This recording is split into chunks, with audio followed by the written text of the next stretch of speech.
I'm John Hanlon from Manchester, and I've always collected Audis. I'm a big fan of the brand, especially Quattro. Yeah. If you know.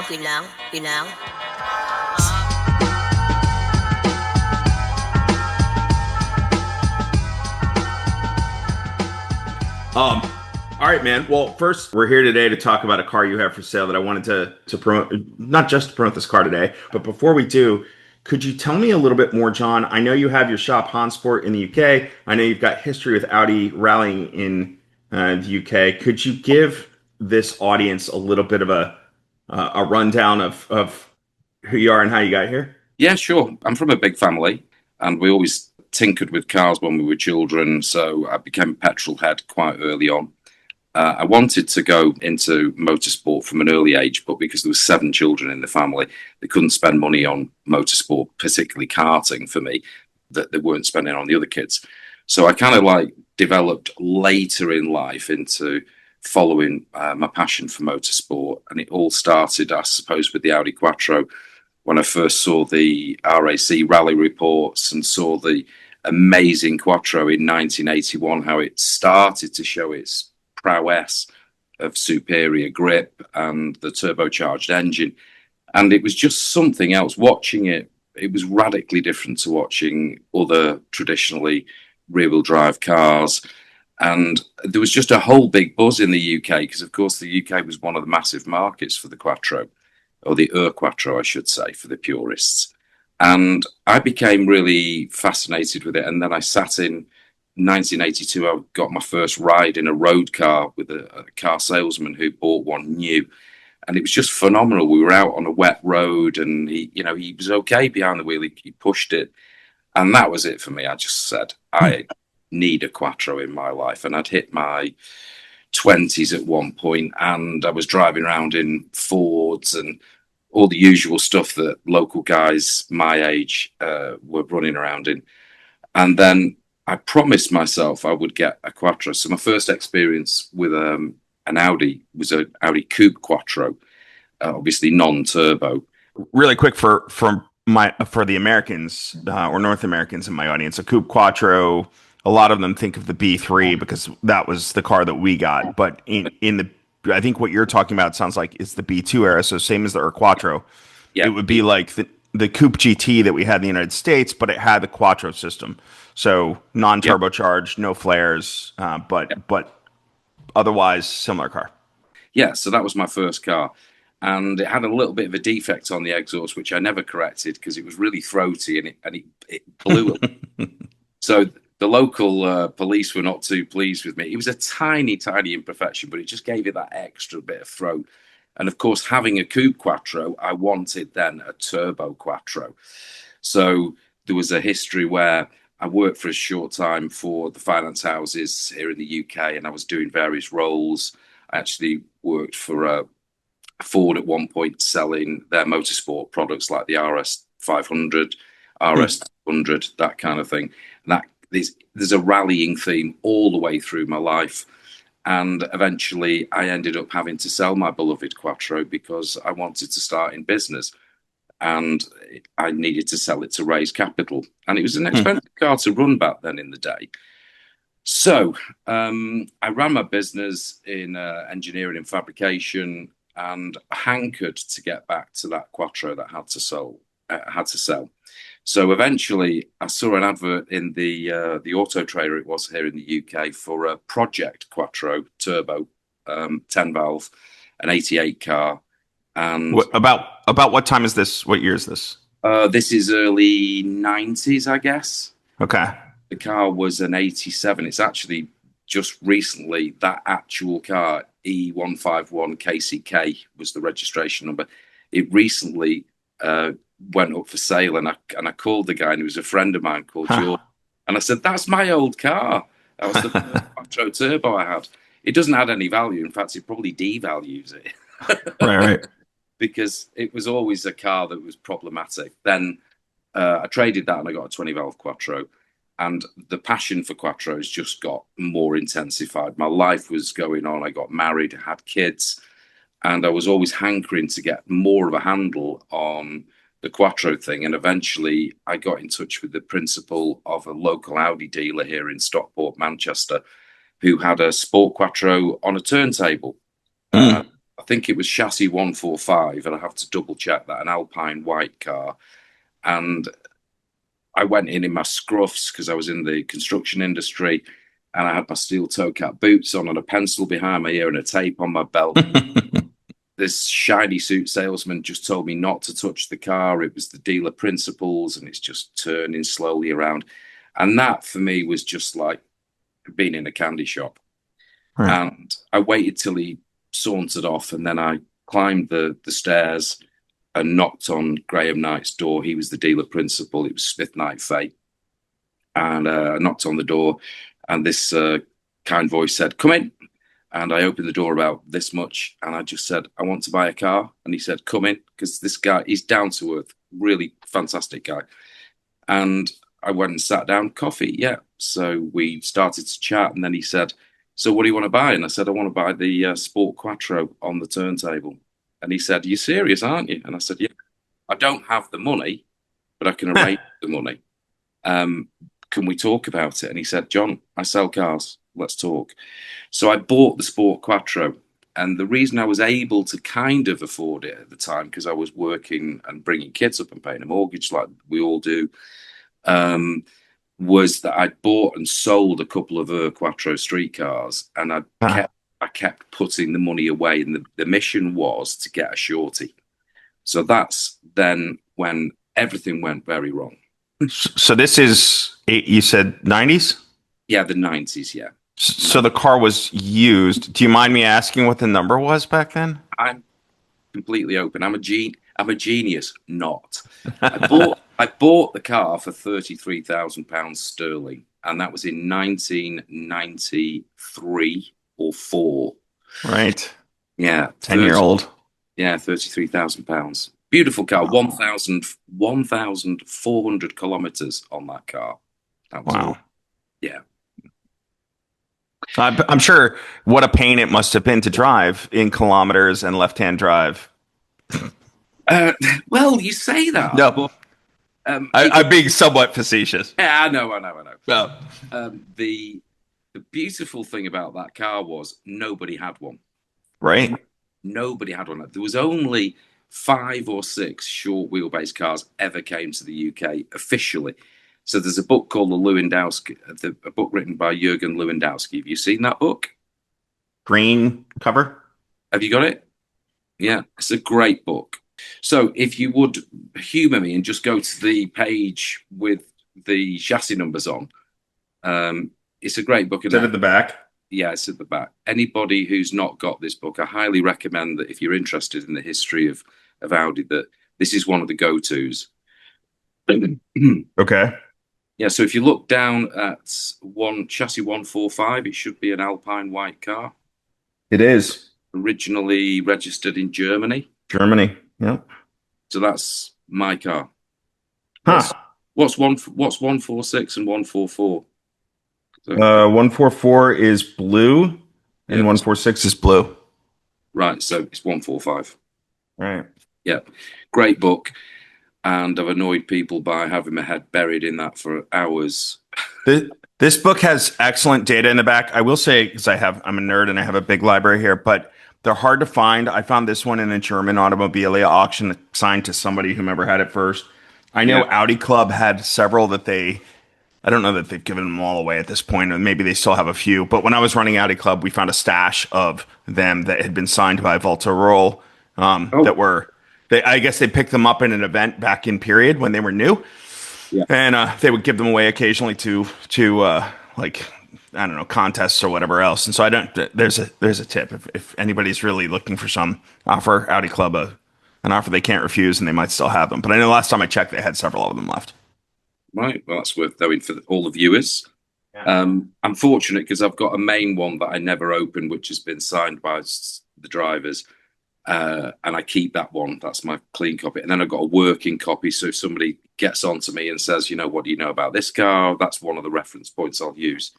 Yeah.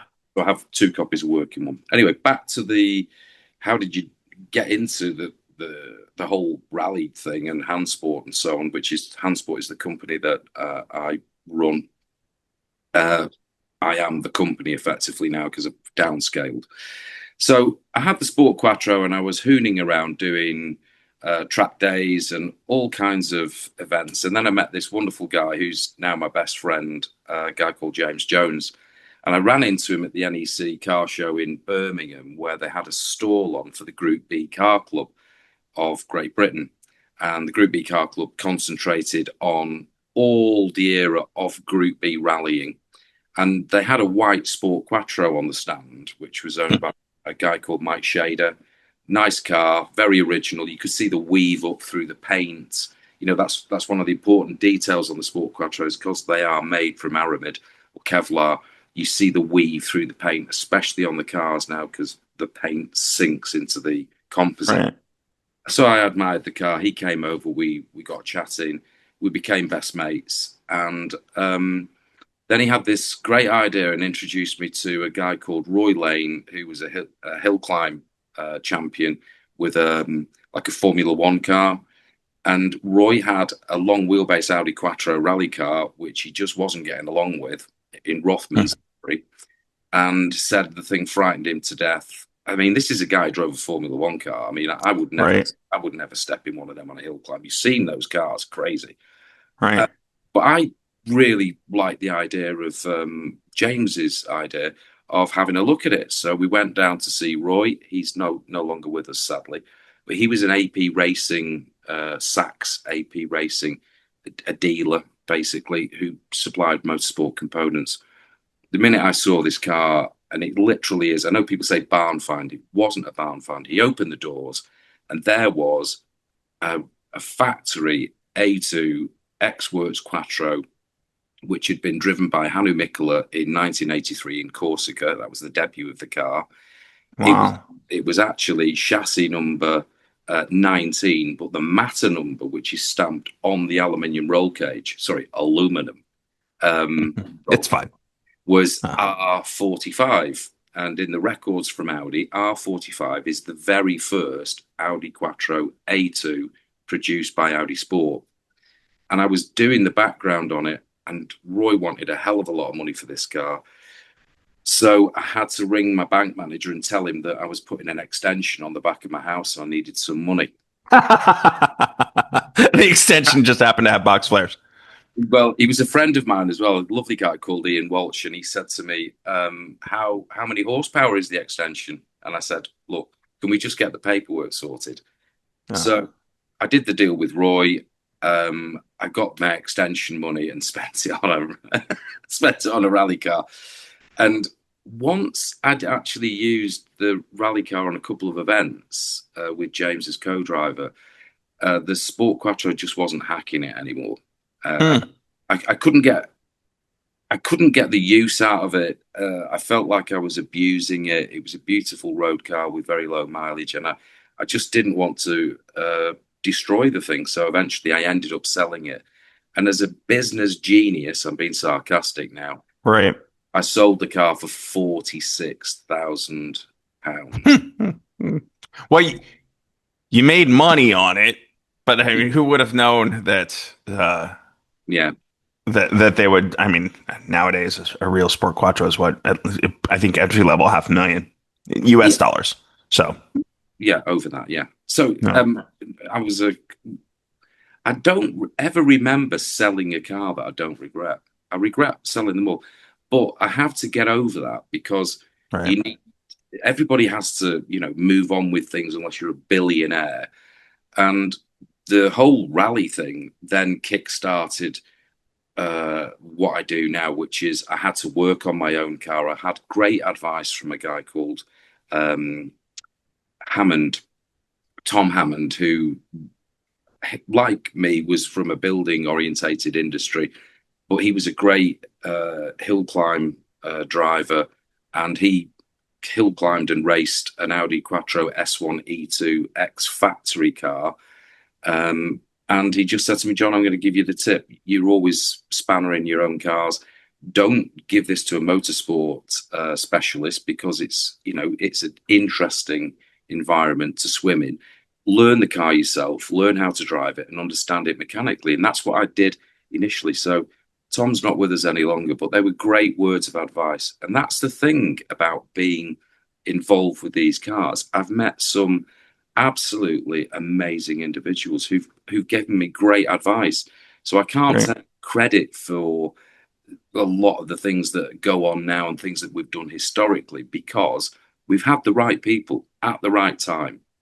And we got together, myself and James, my co-driver, the momentum started, and then I got a real appetite. The business was going okay, the kids were good.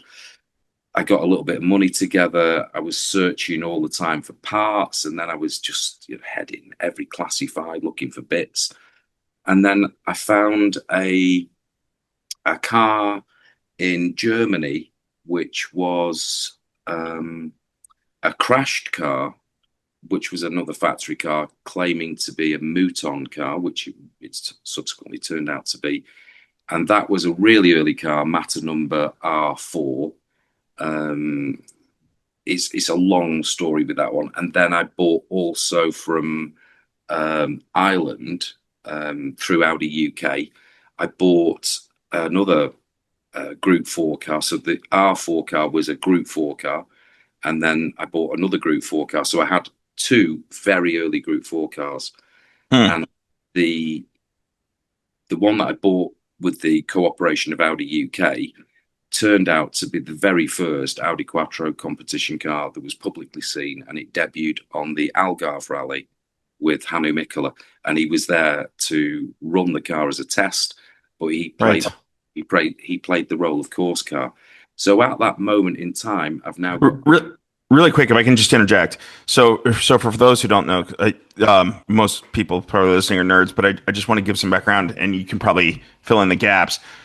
Audi starts out with the Quattro, brings it in, and at that point, FIA is running Group 4 rules in rally, which for those spotters who are looking at older Audi rally cars, those would be the cars that look like they have the original steel fenders. They're not quite as wide, and they have these sort of lip flares on the edge of the box flare that kind of move it out a little bit further. Probably quad headlights, whatever. And then at a certain point, then they go to the A2, which is no A1. So it goes group. Sorry, right. So the extensions you're referring to, we call them eyebrows because they sit over fenders. We call them front wings or Kopflügel in German. So it goes from that Group 4 car, and you're spot on with your description. It's a narrow-bodied car with the fiberglass extensions to give it the track that it needs when it's going to wear big asphalt tires or tarmac tires. And that was campaigned from 1981 all the way through into 1982. When Group B rules came in, they were allowed a lighter development car for Group B. So they widened the actual wings. All the panels now look completely different. The car has a much more aggressive stance. And if you go round the car, the early Group 4 cars were predominant. It was a steel chassis, of course. The doors were aluminium. On the Group 4 car, the front wings or fenders were aluminium. The hood, the front bonnet, that was aluminium. The extensions over the wheel arches that you described were composite. Now, in 1982, it moves on to the A1, and the A1 still retains its aluminium bonnet because they've not come up with a solution just yet. It retains its aluminium doors, but it has composite front fenders and rear quarter panels, as we call them. It has a composite boot lid in a lot of cases. And we really start to see Audi moving forward now with the development of making the car more powerful, lighter. And you've gone from an aluminium block into the later car, a steel block in the Group 4 cars to later with the A1, A2 into an aluminium block. Okay. So A2. So the aluminium. Sorry. Yeah, you got me doing it. The aluminum block. Sorry, the first block was that you said steel. Did you mean iron or was cast iron? Okay. Yeah, and then the aluminum block. Obviously, not obviously, but for those who don't know, the Sport Quattro also got probably the only iteration of an aluminum block 5-cylinder for the road. that Audi ever built was for that car, and that car alone. So that I Oh, yeah. So with the aluminium block, the production cars, uh, hit and miss. Audi wanted to find out what the performance of this aluminium block was going to be like, so they actually threw it into some production cars. really Yeah, they threw it into lots of five-cylinder models just to get it out there, see how it would perform. And they were doing that. They sneaked them in about 1982, 83. They were throwing aluminium blocks in production cars were and they 10 valve? 10 valve, and they were keeping an eye on them. I don't know. Okay, Yeah, I definitely remember that as a detail because there are some owners here in the UK, certainly one that I know of, who's got an quattro streetcar with an aluminium block, and it's a really nice sort of feature that he's got, and he knows it's an aluminium block and loves the fact. that is cool. I've never heard that before. That's amazing. Okay. You get me on a few beers, I'll No, remember. man. If there's look, I can nerd out. I like to say for most people, I can nerd out with the best of them, but I'm sure I'm at a whole other level of depth when it comes to you. So thank you. That's a really neat point. Yeah, we share that geekiness. Yeah, yeah, I like yeah. But I love learning stuff too. That is a cool detail. I wonder how many they built. Do you have any idea? Or I think there's a couple of guys out there that could help us. Maybe we can get some Hmm. numbers. Yeah, that'd be Yeah. fascinating. I'd love to know. Yeah, I'm just curious. So, all right, so we go A1 to A2, and they're harder to tell apart, but they've got the wider fenders and they're Kevlar. Yeah, right. So A1 and A2, they look very similar as the silhouette of the car, but then on the A2, it's absolutely flat out with development for Audi.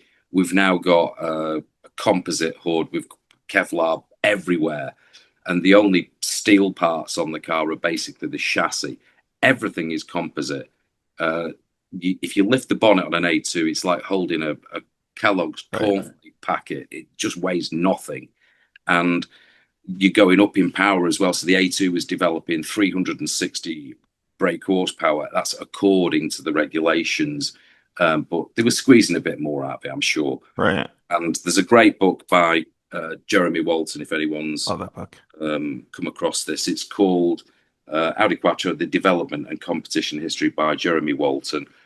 I thought it was also called Quattrophenia, wasn't it? At some point. There's another book by that name. I don't know if Jeremy wrote it. I have to admit that book I found at a bookstore when I was in high school, and totally drove me even more to the brand. It's totally nerdy and totally cool. You can find used copies. I don't know so much on Amazon, but definitely Yeah, it's they're a go. around. Yeah, Yeah. it's a go-to. So that's the development with the long car, and then of course it's well documented in that book, everything that you and I've been speaking about, and then obviously in the wings in 1983, Audi are very keen on shortening the car and are trying to push because the initial advantage of the four-wheel drive combined with the turbocharging system. The other competitors, the other manufacturers, they're catching up now and they need to come up with something radical. Right. And that is a whole can of worms for conversation because everyone's got a different opinion about the shortening of the car. Yeah. The drivers generally didn't like it right across the board and suggested that the solution really would have been to stay with the long wheelbase car, and move up with a 20 valve engine because, of course, all of these competition cars that we've spoken about up until this date to 1983 were all 10 valve. Right. Yeah. And then all those short wheelbase cars are 20 valve. Yes. Yeah. Okay. I think they had some development with 10 valve before they went into the 20 valve, but they were just prototypes, I would guess, because Right. with developing that 20 valve competition engine. So after I ended up with these three cars that I've mentioned acquiring, it just snowballed further and further. I just kept finding cars left, right, and center. Are you focusing? Sorry to interrupt. Are you focusing at this point on race cars predominantly? just competition cars. My passion for the street cars kind of went off the boil at that point because we got lucky that we were allowed to run as a course car and demonstration cars in a lot of events in and around Europe. So, for instance, our first rally that we did together in the A2, the very first A2 that I bought was in 1999 in San Remo. And it didn't end well. We did 6 special stages and we had a big crash. But yeah, I ended up repairing that car. Thankfully, it wasn't too badly damaged, but we got away with it. We were lucky. And that was the whole scene then in the late 90s. People still wanted to see these Group B cars because they'd not been out for years, because of course Group B got banned in 1986. Right. There was still a big affection for them. So when we got out, these were the days before social media really took off. We were treated like royalty, with people turning up with Renault 5 Turbo 2s and Lancia 037s, all the sort of manufacturer brakes. So I just need to get rid of this. Sorry about that.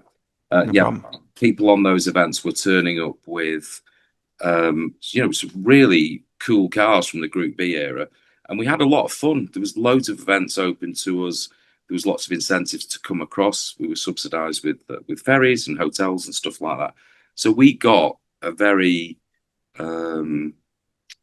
enjoyable time spent with the old Group B cars, because people wanted to see them again. And of course, if you look now, social media is filled. Everything's reminiscing about that period of time, and it was a great time for motorsport. So my interest now and what I do day in, day out stems from all of those events, the involvement with organisers, the involvement with other manufacturers, friends that had, say Lancias or Fords or whatever. And it's a real massive community, and it's connected through motorsport. And that's how I ended up finding the S4 GTO. Right. So the S4 GTO is, I guess for Americans especially, we probably think of that era of the 200 Trans Am and the 90 IMSA GTO, and this is sort of the next evolution of that. 200 Trans Am starts. They ran it in '88. Body in white, 200 C3 Type 44 200 chassis that then Audi Sport built and developed the 5-cylinder, and then moved to the 90 IMSA GTO. You correct me where I'm wrong in any of this, because I'm sure you could probably. Can you tell me about the 200 Trans Am? Why don't we start with that? So in 1988, Audi entered the Trans Am series with the Audi 200.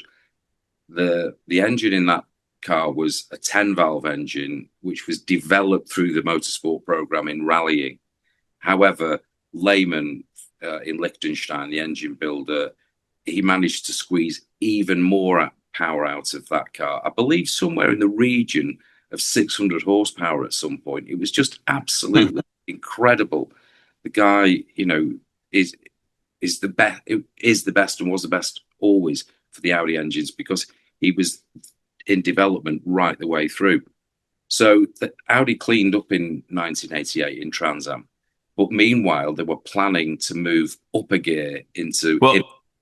So I'll interject there. Something I don't want to miss on that. So they run in Trans Am. If the one season they wipe the floor with the competition, passing on the outside in the rain easily. They were the only quattro. They were a sedan running a 5-cylinder turbo and all-wheel drive against like Mercury Cougars with V8s and stuff, rear-wheel drive. And so that program goes through, wins the championship in one season. Competitors complain, and the Trans Am rules the car an unfair advantage, or quattro an unfair advantage, and they leave the sport at Trans Am and they pivot over to IMSA, which is where. Yeah. So they were running a little bit late with the development of the 90 Quattro for IMSA. It was running a little bit late. So I believe they joined the season later than expected. And sorry, this part's interesting, and I want to make sure it gets in. I can't prove it myself, but I was told it by Hurley Haywood, so I'm assuming it's correct. Is that they one of the reasons they skipped early in the season is Daytona 24 Hours and Sebring, just like it is today in the IMSA series.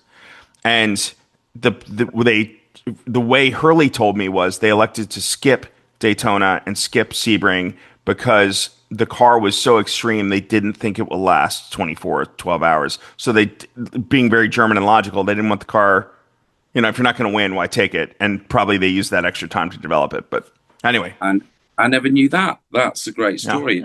Every day's a school day. right. Never had a clue about that. And I did wonder why they they didn't enter the 90 IMSA into all of the races. So I guess it's a little bit late on the development. Obviously, Hurley Haywood, fantastic guy. I've met him, had the privilege of meeting him once. Yeah, that would explain a lot. Yeah, exactly. So they've got all of this development from 1980 with the prototypes, the quattro turbocharging, and the motorsport program in rallying, then into Trans Am, and then into IMSA. Now, historically, what happens with the cars from the 1988 Trans Am series is Trans Am's done. There's nothing left for these cars to do. So the guys in South Africa stuck their hand up and said, listen, we could use those cars over here. So a number of those cars ended up getting raced on further in 1989 onwards in South Africa to great success. Again, the 200 Trans Am cars were phenomenal pieces of machinery. And as the competitors again in South Africa come up with faster, more competitive cars against the 200 Trans Ams, because they had to catch up pretty quick, as those cars were starting to lose their advantage. And Audi Sport South Africa said, look, we're going to need a solution for this because we want to continue winning. What can we do? Well, of course, we'll just ring Audi and ask, can we have some of your 1989 IMSA cars, please? Well, there's a problem. You can't run your 1989 IMSA in South Africa because you don't sell the 90 Quattro in South Africa. So you can't run. Okay. So Audi Sport South Africa said, well, could you send us one anyway? Because we want to do some development. We've got an idea. And the company, I believe, is called Voldy out in South Africa. It's South Africa Volkswagen Audi Motorsport. So they parked the IMSA, I think it was chassis number 5. They parked it in their development area and came up with the idea that they did sell the Audi S4 sedan in South Africa. So what we'll do is take everything off the 90 IMSA that we can do and put it into the S4, and we'll call it the S4 GTO. And that was approved. And then in 1992, they had the car ready for development, and the story then moves as is listed in the history behind my car, which is for sale on Collecting Cars. And it's only one of 2 that was built for the series in South Africa. This one was developed by Audi Sport in Germany by Matter, who are the company that do the roll cages. They sent the frame over to South Africa, and then the car was built. So mine's chassis number 1. Yeah, so let me ask you some questions there. See what we can put together. I think you said you had the description that's on. Again, the car is at the moment up for auction on Collecting Cars. Yeah. It's like at this time of recording, 7 days to go. I will probably have this live Monday, so expect it to be around 4 or 5 days by the time this podcast airs. That said, I think you said the description was written by our friend Johan Lobscher, who's has done work for Audi Sport and is an amazing resource as far as knowledge around Audi Sport history. Incredible. Yeah, and as I recall, please fill in the gaps that I may have wrong here. The car was the car was a C4 body in white that was developed by the roll cage or the roll structure manufacturer you just mentioned. Yeah. So the body shell and the integral roll cage and all of the strengthening, the fabrication was done by Matter and Obermoser in Germany. That was shipped out to South Africa, and then the development continued with the transfer of the transmission, the drivetrain, the power plant, which of course is 100% IMSA, it's the closest thing you can get to a 90 IMSA, because none of the 90 IMSAs will ever be available to the general public. So this is the closest thing you can get to a 90 IMSA ever. And it's because it's benefited from 2 years more development, because it was raced in 92, 93 and 94. The development was continued. So therefore it has a slight edge on the 90 IMSA. And that would be a naturally understood thing because of that extra development. It's an interesting, from the sounds of it, then it's an interesting evolution in a number of ways, right? Like it's the Trans Am was a Type 44 C3 200 body in white and built from that, but of course the older motor, and this is the C4. What is that? I'm trying to remember the designation for C4. I can't offhand, but in any case, it's a C4 body in white. So unlike the 90, which was a tube frame, as I understand it, construction. Yeah. But then the engine was much further evolved for the 90, and then this is further evolved yet. So you've got like kind of this almost a hybrid, if you will, like the same. Would that be an accurate way to say it? Like it's the next generation C chassis developed in similar fashion as the 200, but obviously an evolution of it, and then throw in the 90 IMSA GTO running gear and. Yeah, so the development is 200 Trans Am. Obviously, that's a sedan. It's a steel body shell or chassis, and then you've got the 90 IMSA, which is an out and out space framed race car from scratch off the drawing board. Everything exactly as Audi Sport wanted it. The little bit of a problem with the S4 GTO that was my car that was raced out in South Africa is the rule book did not allow for a space frame. You couldn't use a complete space frame.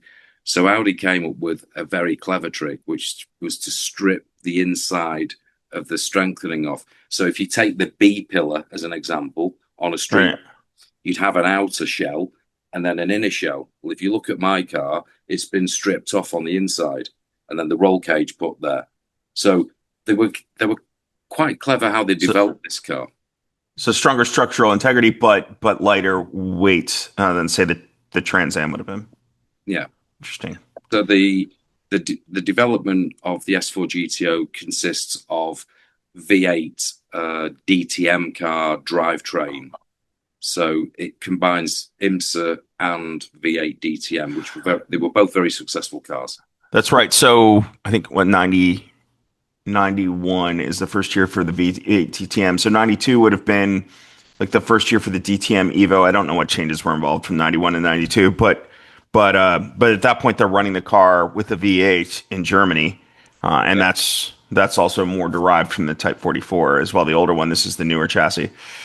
This is a fascinating time where like you have all these different pieces kind of coming together in such an interesting way with this car. Yeah, I agree. It's a good point. Actually, I didn't think of it that way. So this car ends up, it does its time in South Africa for 3 seasons. 3 seasons at the end of one season, and then 93, 94. Okay, and as just to clarify a couple things, this was that first car. So this was the chassis that was built in Germany and then shipped to South Africa and assembled, and then they assembled several other cars. South Africa's. Yeah, they only ever built 2 cars in total. Sorry. They built a show car, which was then mounted somehow sort of on a wall. But it's a mock-up. So the car that is listed, my car, which is listed on Collecting Cars at the moment, is chassis number 1. And it's actually got the ID plate in front of the driver. So it's the original one. So it's the original one with the 001 chassis number. It was debuted on its first race by Hans-Joachim Stuck, and he won his first 2 races in it, and he came back. That was when the car was painted in red and silver so like the DTM cars. Audi. Then they got the deal with Rothmans, repainted the car in Rothmans livery, and Stuck came back and won his next 2 races with the car. And when he was finished with that part of his career, the car was then handed over to Chris Aberdeen, who was an Audi Sport driver, and he took that car, and there was a new car produced in South Africa for the the other driver, Terry Moss, Secondary. because Terry was a senior driver. He wanted a new car, presumably. I don't know what the story is Right. there. So I Do we ended know up, what? yeah, Sorry, go ahead. I was just going to say I ended up with the Hans Joachim Stuck car, which, I mean, it's a magnificent history, and it's it's a privilege to have worked with Hans Joachim Stuck because we got him to drive the car again in 2016 at a very old hill climb here called Shelsley Walsh, and it was Yeah. fantastic to get him back in the car again. And this car ran at Goodwood too, didn't it?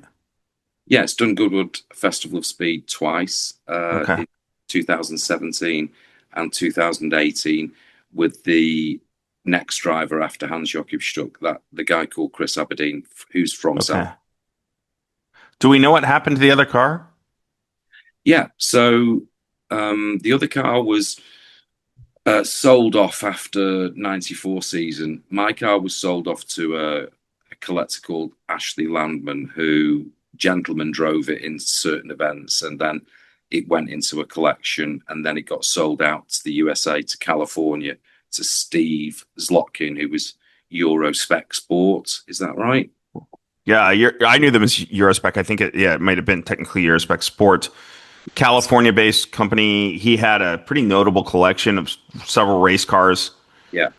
As I recall, he had a '90 IMSA GTO, had a DTM car. I'm trying to remember what else he had in his collection. So Steve never had a 90 IMSA because, of course, the factory Okay. never sold any. They destroyed Oh, two, they destroyed the two. So there's five IMSA 90 Quattros. Two of them were destroyed, and I think there's three in existence, all still owned by Audi. okay. Steve had two Audi 200. 200s, two Got Audi it. Transams.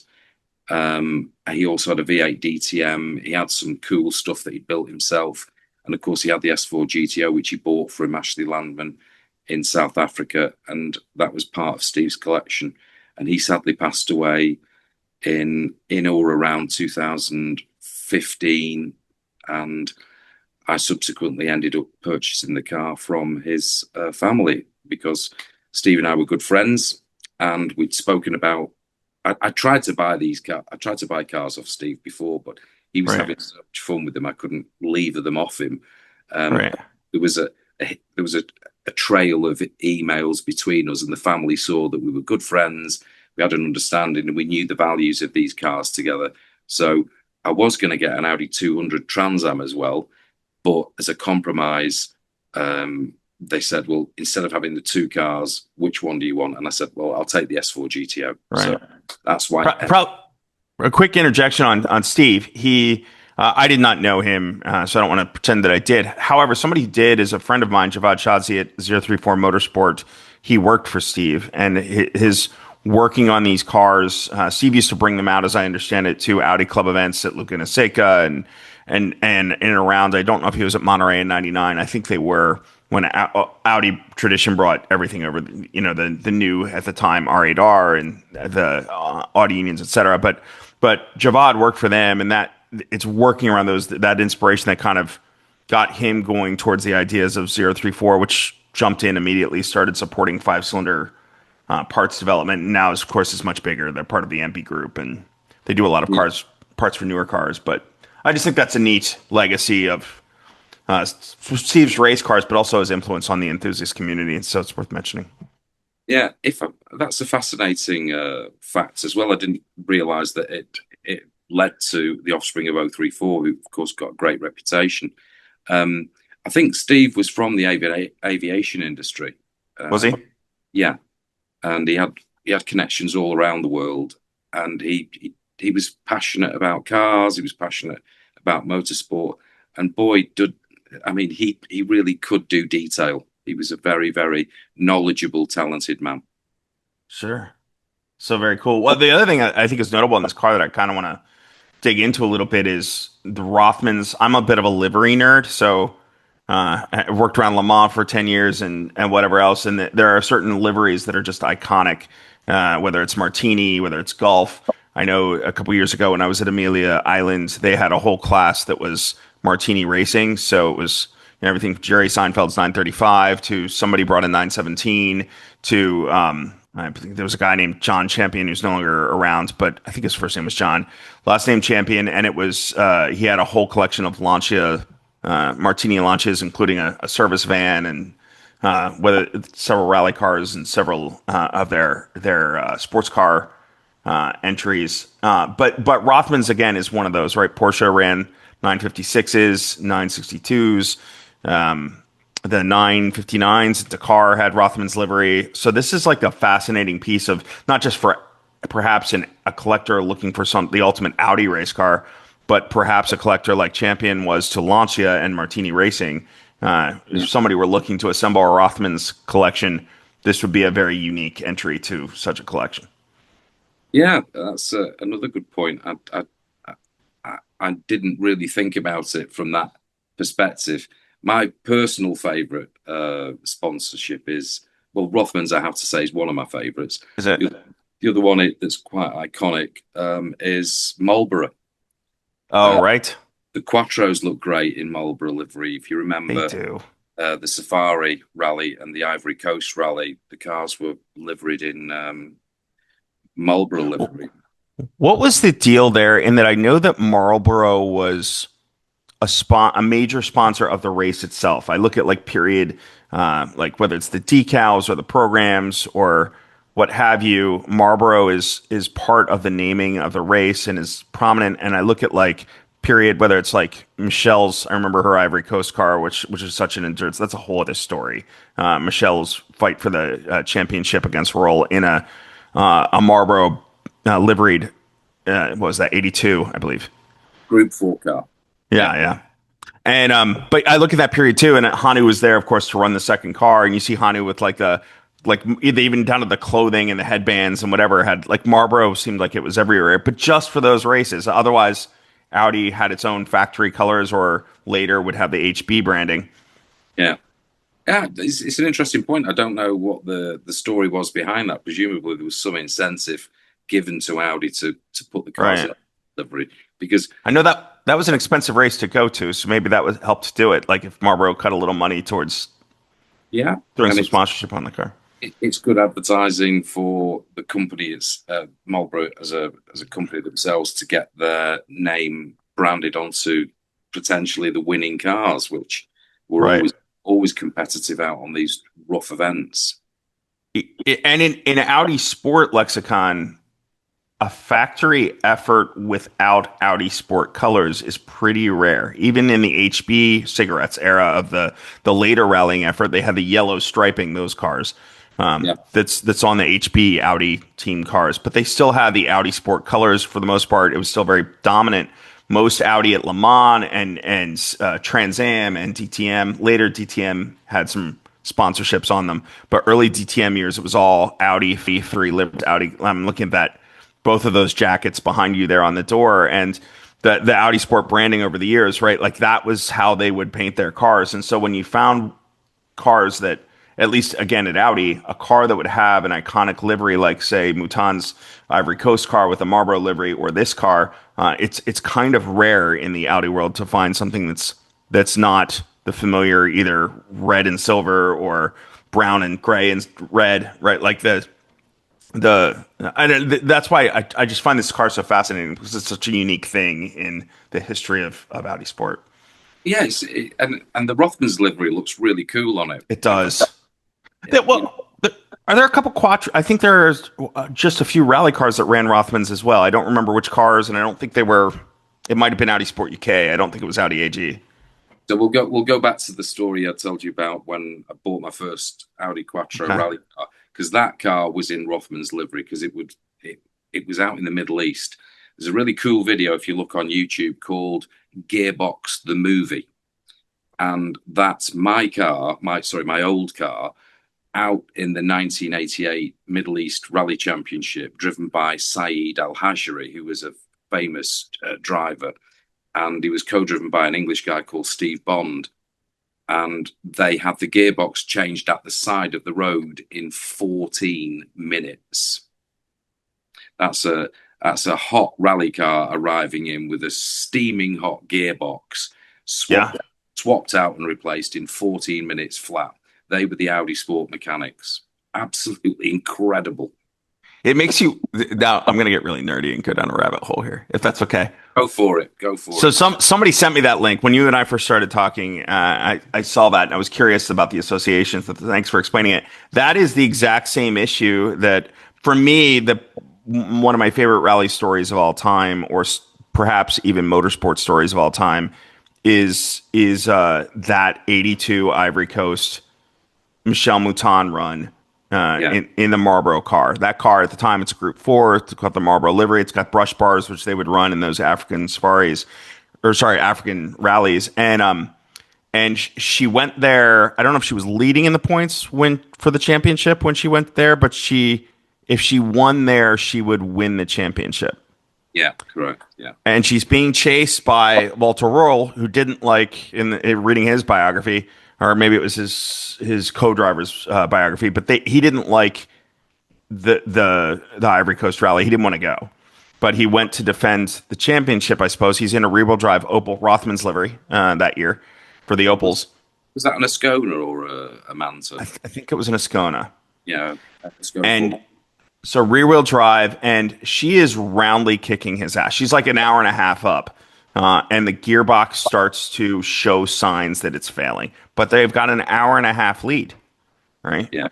So they do a scheduled stop, much like the swap that's done on your car in the Middle East, and it should have been. I think when I've read it, like they were estimating 20 minutes down that they should have had her back on the road, and something happened where they didn't, and she comes out and she's I think just trailing Roll at that point, and there's so much more going on to this story of this race. She learned her father had passed just before the race started and told nobody but her co-driver Fabrizia Pons, and so they're kind of driving through all of that, motivating her to just kind of keep going, keep going. She wrecks the car twice, like after the and if you know more about the story, by all means, tell me. But I've stalked this story so much. I'm fascinated by it. She wrecks. I think they roll the car. Fabrizia loses the route book when the car rolls. They get the car back on its wheels and try to keep going. And then they wrecked a second time. And I think two other competitors stopped, not rural, to try to help her get it moving again. But at that point, they pulled the car from the race. And there were only two Audis in the race. They sent Michelle's car because she was in the championship fight, and they sent Hanu in another car to run as support, basically to help, like whatever, check the route. I don't know what all he was doing, but his co-driver in that race was no, it was Roland Gumpert. Oh, Roland Gumpert, right. Who was the team manager at the time. Yeah. So the focus was there just to help support Michelle to get the win. It was a strategic move. Hanu wasn't there to try and win the race. Yeah, to maximize the opportunity of the world championship. So she ended up being vice world champion is the way I like it, because Michelle, just my opinion, she deserved that so much. Everything just slid against her. The tragedy of her father, the mechanics, we're all human. People make mistakes. There were errors made left, right, and centre. And it just piled in on top of her. And the pressure was mounting. She's not thinking straight, presumably. I mean, how could you in that with anybody in those circumstances? Yet she's there in the fight. I love that story. And I love that you're so passionate about it, because it shows that is a professional. That is a professional driver. And it makes no sense to ever mention gender when it comes to a lady like Michelle, because I've had lots of conversations with her over the years, and it's always been a pleasure to work with her. And she said to me at one point, "You never mentioned the fact that I'm a female driver." And I said, "Well, what's that got to do with that? I've got two elder sisters. When we were kids playing football or soccer, as you call it, I said, I didn't care whether my sister was a girl or not. I just wanted to beat her. When you were competing, it didn't matter that that was a bloke and you were a woman or whatever. It's about winning and competing. It's not something that changes your ability, especially in a sport like rally sport or rallying. It's funny with her. You and I could and probably should do a whole episode about Michelle. I think what's fascinating to me about her too is sometimes I think even in period she got criticized because I think even Roll is guilty of before he drove for Audi himself is guilty of kind of saying like or anybody could win in that car. As you know, as an owner of that, that's not the case. But Quattro reset a paradigm that gave them a distinct performance advantage in those years. Just like, you look at Tom Christensen and his ability to rack up wins in the R8s, particularly Audi Sport in general in that era, but the R8 LMP1 because of its dominance over so many years. Or Lewis Hamilton when Mercedes again had a competitive advantage, but you still have to win over your teammates, even if the competition can't keep up. And when you look at who she was competing with, whether it was Hanu, who's one of the best rally car drivers ever, and amazing humility he had to be able to, where a lot of race teams might have a hard time between drivers teaching competitive advantages to your chief rival, right, within the team, and Hanu teaching her the braking. The ways to properly move the Audi chassis around because she had come from Fiat and had done rear wheel drive prior to that. It's remarkable to see, but she held her own, right? She was the one who Hanu was competing that season too, and she was winning her own races. And not that he didn't, he won a championship in his own right with Audi. I don't know. I find her fascinating in so many ways because she just does her thing, and despite everything that is thrown against her, because she's a woman at times, she just doesn't care. It doesn't really faze her. She just does her thing. Well, she's just a great driver, and Yeah. on a human note, a very interesting individual, very warm. I wouldn't mess with her, that's for sure. No. I've seen those. I've seen the Michelle Mouton stare, and I know when it's orders, it's just Right. just get the job done, and Yeah. I know that stare. So, could we take a little break for a couple of minutes? Sure. Right, all done, all done, all done, all done. Right, I'm back. So that went okay. I think we covered a lot of ground there on other stuff, didn't we? Again, I think that covers most everything I can think of. Has Audi Sport expressed any interest in acquiring the car, or are they just not? No, so it's Audi Tradition who. Sorry, Audi Yeah, Tradition, not Audi Sport. yeah, it's Audi Tradition that would normally express an interest in acquiring a car. Of course, the auction. The beauty of the auction is that it doesn't preclude anybody who's got an interest in it. So I may not even know who the buyer is eventually or ultimately. The main thing is, and I don't want to be romantic about it, but I'd like it to go to the right home. And Right. I would like to see the car get used again because we've used it at the opportunities we've been given. You have to understand here there's rules and regulations about what cars can participate in different events. Goodwood Festival of Speed is an excellent platform for cars to be showcased. And when he did go out to Goodwood, it was a massive hit both years. It attracted a lot of interest, and of course, one of the sensational things about this car, which I do want to express to anybody who's listening or would care to listen, is if you see this car in action, you will be awestruck. I own the car, and I just can't believe when it goes past me. I'm like, I own that car. Wow, it's just incredible. When it's in the workshop, and I'm not being critical of it, it kind of it's still an amazing car to look at and so on. But it has such a presence when it's out in the open. It's like this. It just comes alive. The sound. It's a huge piece of machinery, but it moves like a nimble car. And it's got so much power, Right. and the noise from it is phenomenal. I would do the wastegate sound, but I would be slightly childish to do that, wouldn't I? So I'm not sure if the wastegate chirp.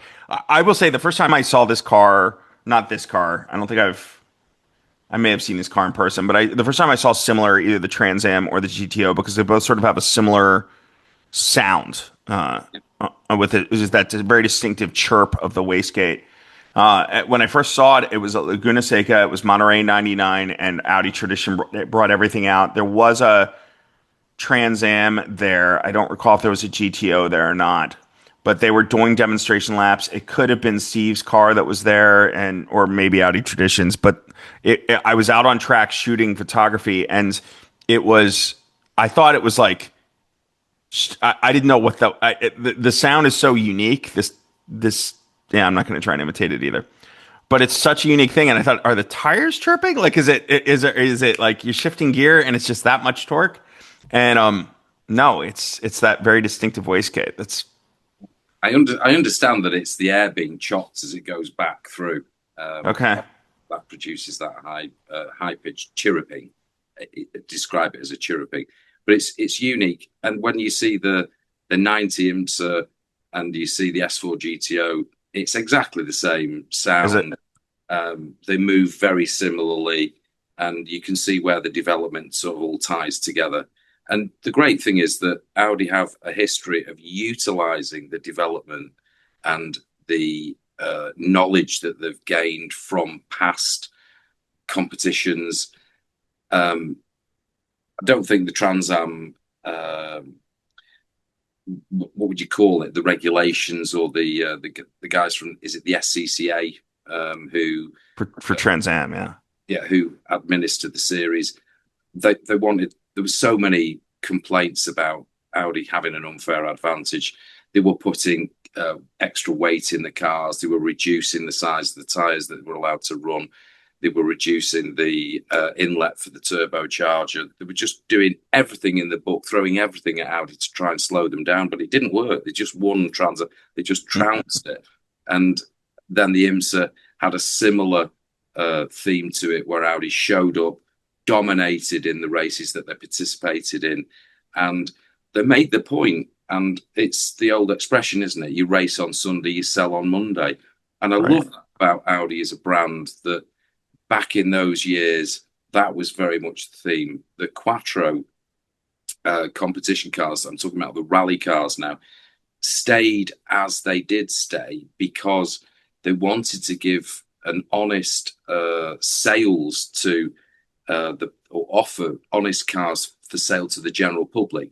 That you could have your Audi or Quattro and say, well, this is, this in principle, this is the same car as Audi compete with. And I love that, because they could have very early on gone to a tubular space frame for a competition rally car, but they decided not to do that. And they stuck with the format of, a front engined streetcar, effectively converted with its roll cage and, lightweight panels and so on, for competition. And Right. I really get that. But of course, then there's a whole story about, excuse me, the development of the Mittel motor, which was the mid-engined car, I the mythical mid-engined car. I would love to do. Do you know much about the program? I would love to do an episode about that. And Yeah, I've done some research, but I'm sure you know. well, I will brush up on it, because Okay. it's a while since I've opened my records. I'll read up again on the articles that were written.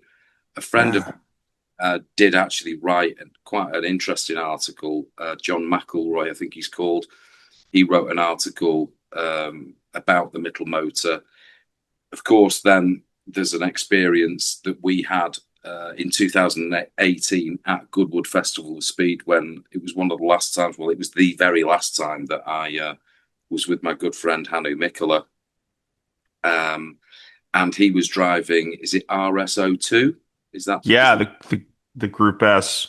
Yeah, That car is interesting. There are two, so far as I can tell, because I've done a fair amount of research as well. There's more to be done, I'm sure. RSO 1 is, I think, just a test mule, and it's the boxy one, right? The one that looks like it's kind of like they took pieces of Sport Quattros and made a Frankenstein to fit around this engine or this drivetrain. And then RSO 2 is like a kind of munchkin Group C car. Like, it's like this bulbous, weird egg-like thing.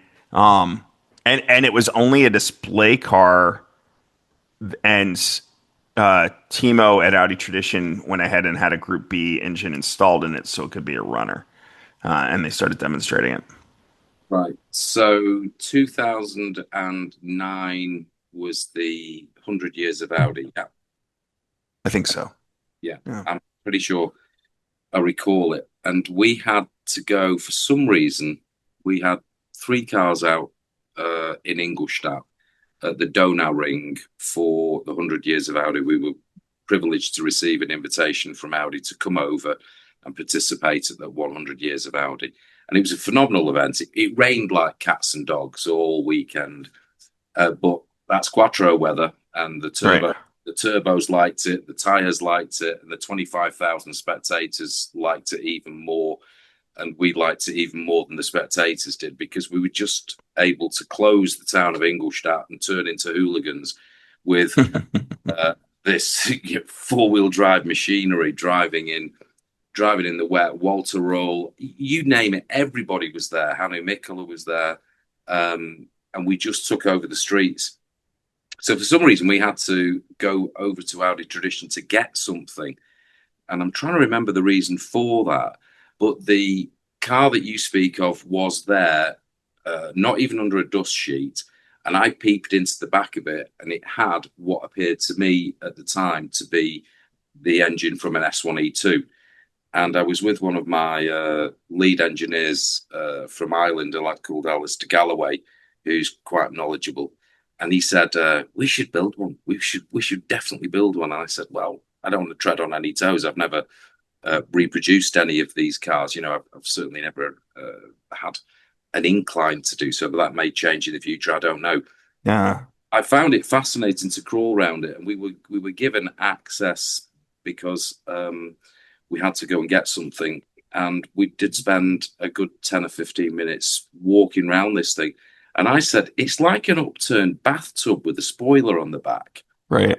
And you've got this crazy engine, and it just looks so, compared to the rally cars that Audi had great success with, I just couldn't understand how this thing would be capable of thrashing its way through the British forests. I mean, it looks like it's just going to fall apart. It's so petite. It was, so far as I can tell, it was they'll do like one-to-one design prototypes. I mean, there's so much of the stories. I don't think I'm spoiling anything, but like they built one or two. I've heard two, but it's hard to tell. Development cars, which were the boxy ones, and that's the RS001. EPS Motorsport there in the UK built a replica of one recently, ran it at Pikes Peak this year, of the RS001. But RS001 is, from what I can tell, only a test mule, and it was the one that when it's a power struggle. Piek is it's on the DL. Did Piek know about it? Did Piek not know about it? He ultimately had them destroyed, but I think that was a political move because he wanted the chairmanship of the Volkswagen Group, and they ordered him to destroy them. And he had to show a move, but this car survived. This RS002, the egg-shaped one, and that was the design prototype that was built, and it was in Neckarsulm behind a curtain somewhere, and they just kind of kept it secret. But the boxy ones the RS001s were destroyed. So like they don't exist. And there is part of me that would love to see, if you want to build a replica, EPS Motorsports is cool, but he built it more as from what I can tell, he did a whole series of it on YouTube, but he built it more as a kind of personal. He'd always fantasized about it. He had this shop. He maintains. I don't know if you know him. Yes. Yeah. But he took a couple liberties. I think it's around an R8 transmission, if I remember correctly, and a couple other things were like, rotiform wheels. It's not an exact replica of the car. And what I'm curious about is maybe 2 years ago, they had a Type 52, the Audi Union kind of road car that Porsche had designed, but they never actually built in period. And so Audi Tradition had one made. It's the one with the center driver's seat with two outbound seats, like a McLaren F1, but designed in the 1930s by Ferdinand Porsche. And they had Crosswhite and Gardner actually make a faithful replica of what that would have been had it ever made it to construction. And what I'd love to see Audi Tradition do is rebuild an RS001, because as cool as the RS002 is, it's a little bit ungainly in its appearance, and it's also it doesn't really have much branding line that you can see. Like you said, they wanted to sell cars that they were building, and I don't know if they ever planned to build this Group S RS002 for production. It seems like a very weird car to sell on the open market, unlike your Sport Quattro. But the RS001 looks like an Quattro or an evolution of it. Somewhere like a Sport Quattro and an 037 Lancia had like this like I don't know, a bastard child, and that's what this car is. It's a little more ungainly than an 037, but none exist, so you'd have to build it from what's known. So the one that we saw being driven by Hanno Mikkeler in 2018 at Goodwood Festival Speed was what The egg. we know as RS02. Right. So if we're going to call RS01 RS01, I understand that and call that, and always have done, as the middle motor. Right. And that car was tested behind the Iron Curtain in Czechoslovakia at a place called Zlin. And it was allegedly breathtakingly quick. And it utilized the power plant from the S1E2, and its speed was substantially advanced of that one of an S1E2. And if you see the black and white grainy photographs, there is actually an S1E2 alongside it. So they're doing back-to-back testing on the same tyres, presumably, and setting the conditions. They were serious about the competition of moving the attack forward on the World Championship. But the political reasons or the actual reasons behind the destruction of the car or not, we don't know, is just speculation. Yeah. Well, okay. Let me qualify that then. Right. The RS001's the middle motor, meaning mid-engine in German. So that's why I tend to stick to 1 and 2, because they're both mid-engine in that regard.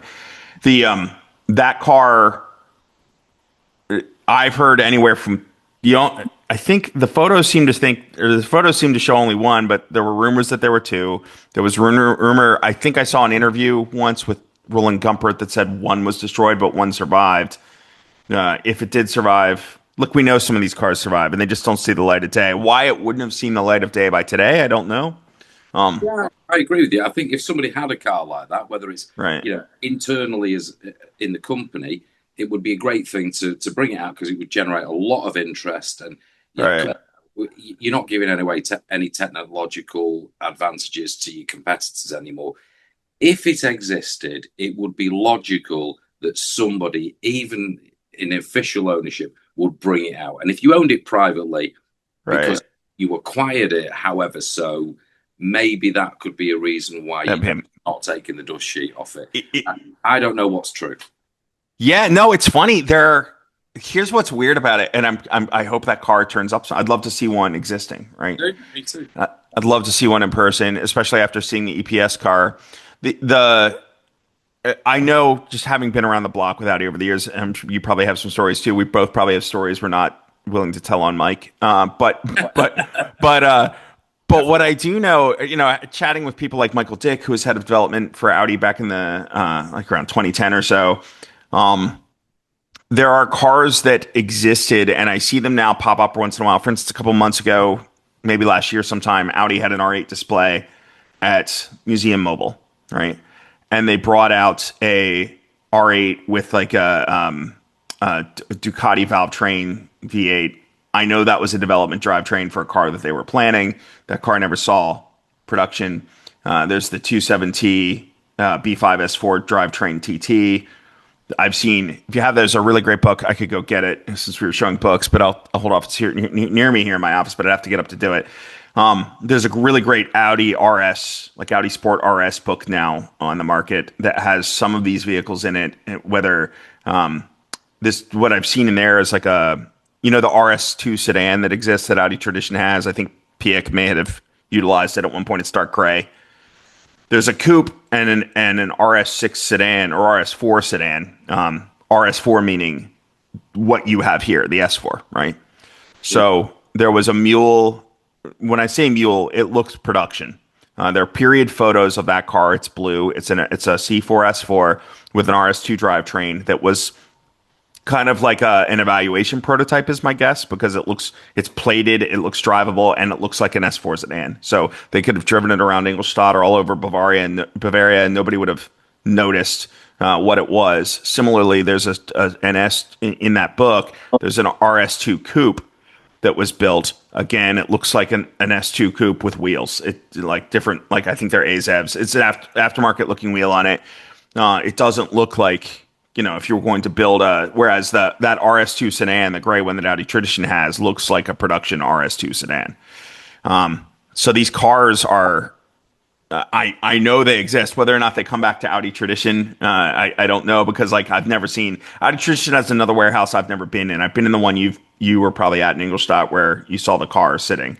But Just sorry, 1 second. yeah, It's got a low battery sign. Let me just grab my charger. yeah. I don't expect to lose you, but if I do, I'll call you right back. Well, it's no problem, John. We could go down rabbit holes for probably days, you and me, and so I'd love to record more episodes, whether it's a middle motor episode, Michel Mouton and that '82 season. I want to know how you got to meet Bruno Krebeck, who you bought Michel's Pikes Peak car from. Yeah. And I'd love to know how he got the car. Like that's a whole Audi Sport in the US in the '80s is something I would love to know more about. That is something I would have assumed. Assumption is a dangerous thing, isn't it? Uh, I think the gig there was he had a pretty good relationship with Joe Hoppen, yeah. and he was able to get access to all of the stuff that Audi Sport USA had finished with. And I've got some original photographs. I've actually got the letter, because in those days we weren't really. Bruno was definitely not emailing back then in the Right. in the 90s. So I called him because I heard that the car was for sale, and we'll do the story another time. But he sent me a letter, and I've still got the letter now. And he included some photographs of the car and the way he described it and so on. I just thought, why have Audi not picked up on this? They've got the 87 car, which was the 86 Unser car is the 87 Walter car. That's the same. Right. They've got Buffon was 82, 83. Michel was 84. That car is in the UK now at somebody who's off the radar. And when Bruno wrote me this letter and he said it's the 85 Pikes Peak car, I just thought that's got to be a car to have. 85 was a phenomenal year. And I mentioned the time last time. So the first time, I know I said I wouldn't mention gender, but these are just the facts. The first female driver to win overall at Pikes Peak, the first saloon car to win overall at Pikes Peak, the first European to win overall at Pikes Peak, the first turbocharged four-wheel drive car. I mean, the list goes on. 1125.39. It's embedded in my mind forever. 1123.59. And it was just incredible. And that car now is rightly back at Audi Tradition. And it was always the plan. And I did say before, we're just custodians of these cars. And it's the same story with the S4 GTO. I've just been a custodian of it. I've looked after it. I've protected it.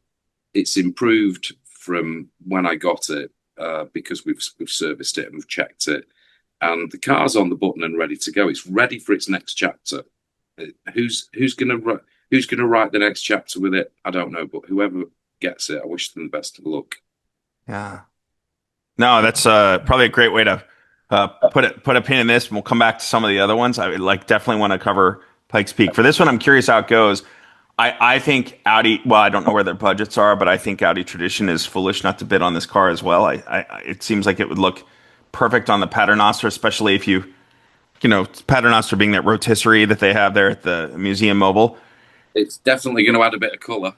Right, right. And I would love to see these three cars together, right? The evolution of, or maybe four, the evolution of the 200, the 90 IMSA, the this car, and maybe even the DTM V8 is it's such an interesting mix of one to another.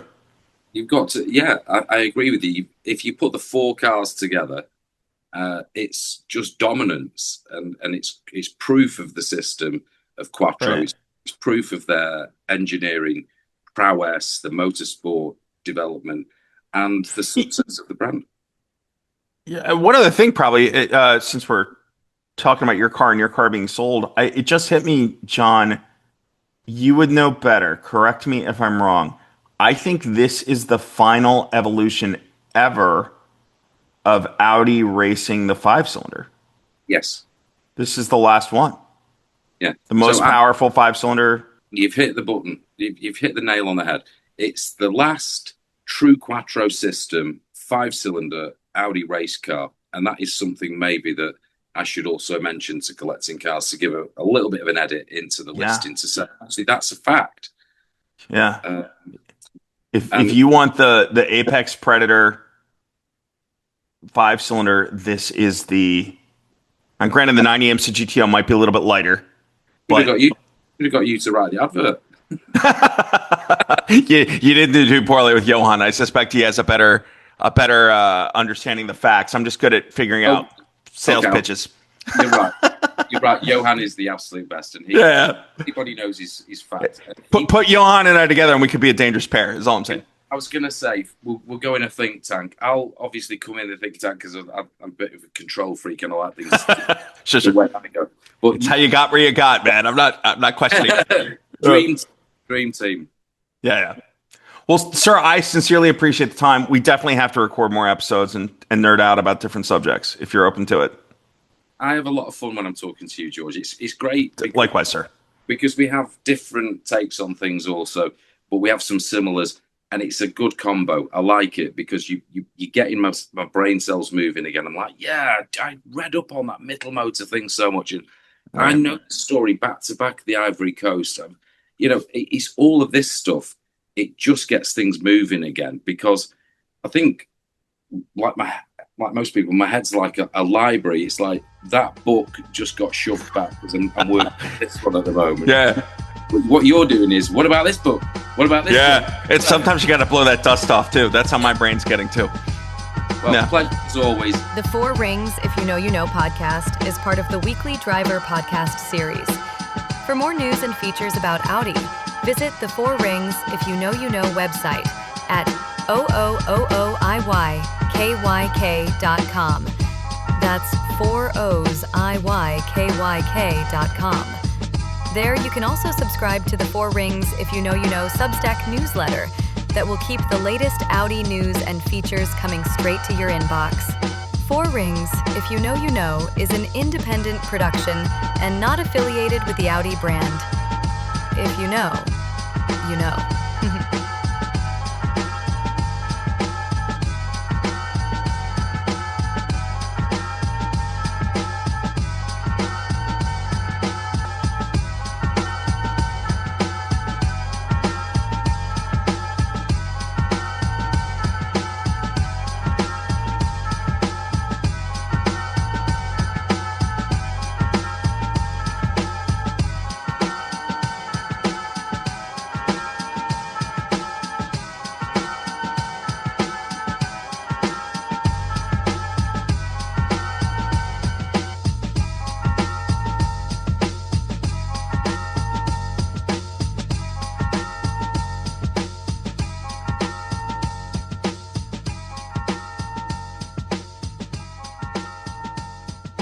Right, I'm going to sign off, but I just want to say something before we finish off.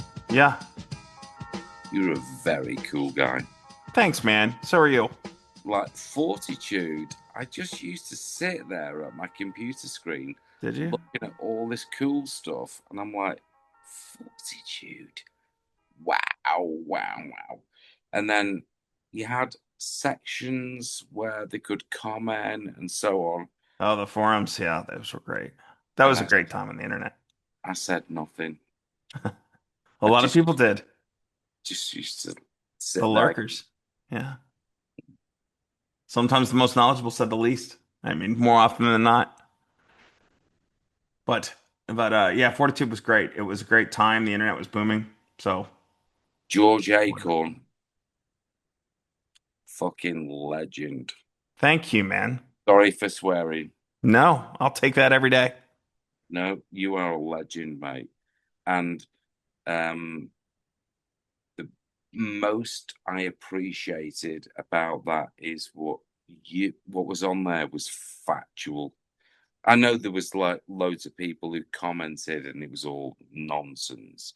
Yeah. But what you posted, Thanks, man. You got me right here.